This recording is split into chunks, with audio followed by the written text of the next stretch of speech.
Valerie Jarrett has been a friend, confidant, and mentor to Barack Obama for nearly 3 decades.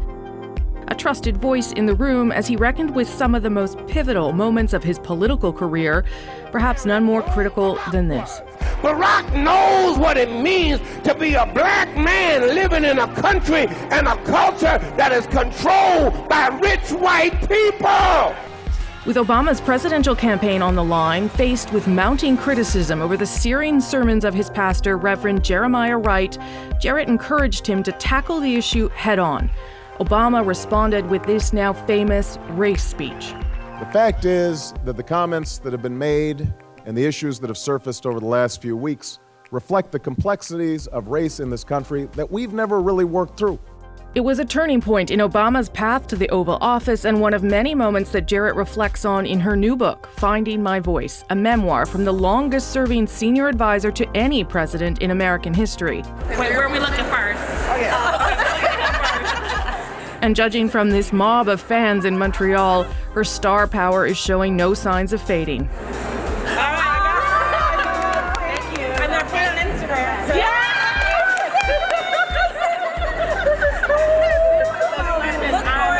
I caught up with Valerie Jarrett in Montreal. Thank you. I appreciate you coming. Thank you, Rosemary. I want to talk about sort of your foray into politics. I'm going to jump a big section of your life here, but when you realize you don't want to be a lawyer anymore, you realize your marriage isn't working, you're going to have to raise your daughter on your own, and you decide to go and work for Mayor Washington, which isn't someone that would be widely known here in Canada, but the first black mayor of Chicago. Yes. All the people who envied me for this amazing job at a law firm were like, what are you doing? And I said, I'm going to listen to the voice that's most important, and I never looked back. It's so interesting because, I mean, you know this, your friend Michelle Obama has a similar story. Yes. When she leaves, you're very similar in that way. Well, I When recruited her to join the administration. Right. And the first thing she said is, I don't really want to be in a big law firm. And I'm like, neither did I. Yeah, Come that's join why you're me here. Can you tell people that story? I know you've told it a million times, but it is it's a really remarkable story because it is a sort of moment that turns all of your lives in a different direction, right? Yes, it does. Yeah, so she walks in for a job interview. She walks in for a job interview. She's tall and elegant and simply dressed, hair pulled back, barely any makeup on. And she sits down and she sees her resume sitting on my desk. And she never mentions a word. No Princeton, Harvard, big law firm. She tells me her story, which we all now know is, in a sense, a quintessential American story. Growing up in a working class family, father who had a very humble job working for the city, but instilled in her the sense of the value of education. Mm-hmm. And in return, they said, to those who much is given, much is expected. And this is the story that just kind of blew me away. And I offered a job on the spot. A couple days later, I said, well, and she said, bad news, my fiance doesn't think it's such a good idea. And I'm like, well, who's your fiance and why do we care what he thinks? And she said, his name is Barack Obama. He started his career as a community organizer. Would you have dinner with us to talk about it? Well, that's a little unusual, right? It's very unusual, but am I glad I said yes? And that was in 1991. When you had that dinner, did you guys click immediately? We did. Yeah. And Barack Obama said, where are you from? I said, Chicago. Where'd you grow up? Chicago. Were you born here? Well, no, I was born in Iran. And he's like, well, that's interesting. I lived in Indonesia for a while. And so we talked about what we had learned from having lived outside of the United States and our ability to walk in a room and connect with people of all walks of life, and also that the United States is a great country. It's not the only country. So it sounds like this was a very determined person from the moment you met him. Absolutely. Yeah. And he didn't, I can't say that when I met him, I knew he would be president of the United States. I did think he might be mayor of Chicago. That was kind of the ceiling I gave to him when we first met. But he was just off in search of how to serve and trying to use the skills and talents and commitment that he had to be a force for good. Then when Senator Obama at the time came and said, I think I'm going to do this, I'm going to run to be president, you didn't doubt for a minute that he could do it. Well, I knew he could run. Yeah. I thought he could win. And actually, when he did win, my mother asked me the question, how did you know that he could? Yeah. Because neither of my parents thought he had a chance. And based on their life experience, that in their lifetime, would there be a black president? No. And I said to them, you raised me to think if you work twice as hard that anything is possible. And then they said, well, we didn't really believe that. Right? Thanks a lot. I know, my whole life I thought this is, but I realized that they had raised me aspirationally. not as the world that they knew, but as the world that they hoped I would find. Right. And that's, I think, the best gift you can give your kidding. children. And No kidding. I think his grandparents and his mother raised him similarly.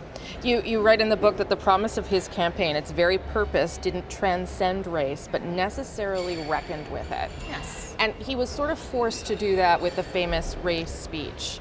Was that a moment where you and him and the campaign had to recognize this is a black candidate who wants to be a black president, and we need to start talking about that? Yes, and I think, look, that episode was kind of an existential threat to the campaign, and he had a choice. He could just try to push through it and ignore it, or he could explain it and make it a teaching moment, and he always opts for the latter. And he said, and there were people in the campaign who were like, oh no, I don't think you should give a speech.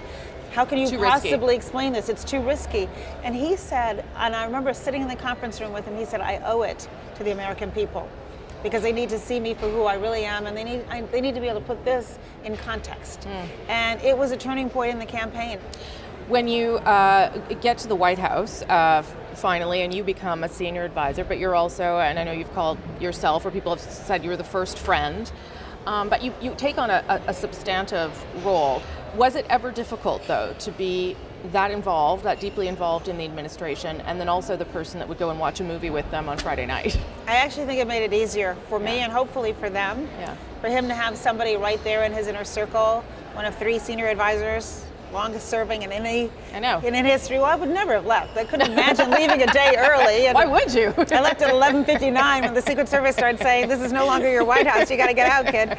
But so I think it helped him to have somebody who shared his values and who he knew would always tell him what I thought. Yes, he's president, leader of the free world, but I known him when he was just a young adult, and I knew that that's what he wanted from not just me, but everybody. And so to be able to model that behavior so the junior staff person could say, oh, he really is interested in our ideas because he wants to make an informed decision. And you weren't scared of his office or the role, or he knew that you would, like you always said what you meant. Yeah, but I was terrified every single day. Don't think I wasn't afraid. I would wake up in the morning catapulting out of bed, and that's as it should be. It's a really, really tough job and an important job, and knowing that the President of the United States, the leader of the free world, is looking to you for advice and counsel is terrifying. So you get to the end of your term, and then you find out who's replaced President Obama. What was that like, that moment? I think the word I've used is soul crushing. I didn't see it coming, and I spent a lot of time after the election trying to figure out how could a country that had elected Barack Obama twice elect his successor. And people often ask me, well, how is it watching much of what President Obama accomplished get dismantled? And it's extremely painful, not because of the work we put in. It's painful because I think about the families that are being impacted by these changes, whether it's walking away from the climate accord or the Iran deal or the policies on immigration that are separating families at the border, and the impact that it's having on families not just in America but around the world who have always looked to the United States to be that beacon of hope of democracy. I know you don't like talking about Roseanne Barr. I haven't even seen you be angry about that racist tweet. But I wonder what that tweet told you about the discourse in the country. Well, it's symptomatic of a much bigger problem, and I think that I hunger for the days where we can talk to one another and get to understand one another, put ourselves in each other's shoes, and not see each other through the lens of color or religion or gender, but really have a meaningful conversation. And so, it's a symptom of something that I think we have to change. I want to pull out a quote. This is the other quote that really, it struck a tone with me too, because it's, as a public person, it's something I deal with as well.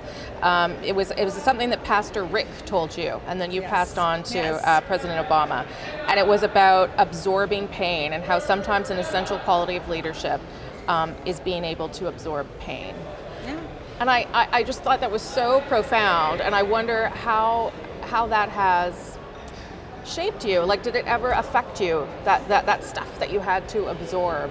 Well, so this is the challenge. You have to absorb it without it making you numb or without it destroying your soul either. Part of how you go through it is you recognize that a public servant is just that. It's not supposed to be easy. It's really hard. And if you believe that you're there for the purpose of doing good, then that kind of arms you to take a little bit of the heat that inevitably comes your way. In a big, complicated democracy such as ours, you just have to get used to it. But don't let it eat you alive. What's your best Barack Obama story?